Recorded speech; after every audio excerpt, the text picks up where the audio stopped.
Dilaksanakan dari tanggal 20 sampai tanggal... Sekretaris Dinas Pendidikan Kota Palembang Heru Hermawan menyampaikan berdasarkan hasil monitoring selama pelaksanaan tes kompetensi akademik atau TKA di tingkat SMP, tidak ditemukan kendala signifikan, baik dari sisi jaringan internet maupun faktor teknis lainnya. Seluruh proses berjalan dengan baik, hal itu dikarenakan sudah melakukan antisipasi dengan menambah kapasitas di server. Pelaksanaan TKA ini menjadi salah satu instrumen evaluasi kemampuan akademik siswa secara menyeluruh. Distrik memastikan seluruh sekolah telah mengikuti prosedur yang ditetapkan sehingga pelaksanaan ujian berlangsung tertib dan lancar.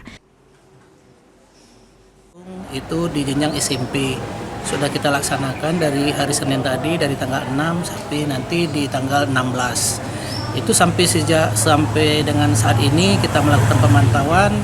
Sudah di beberapa sekolah sudah terlaksana, alhamdulillah terlaksana dengan tertib dan lancar karena siswa-siswa itu antusias mengikuti kegiatan tersebut. Alhamdulillah sampai saat ini juga pihak sekolah juga untuk katakanlah gangguan itu sampai saat ini masih terinformasi belum ada. Sementara itu, hasil TKA dijadwalkan akan diumumkan secara serentak pada tanggal 24 Mei 2026. Nilai dari TKA ini nantinya akan digunakan sebagai pengganti nilai rapor dalam proses melanjutkan pendidikan ke jenjang berikutnya, terutama bagi siswa yang akan mengikuti SPMB di jalur prestasi.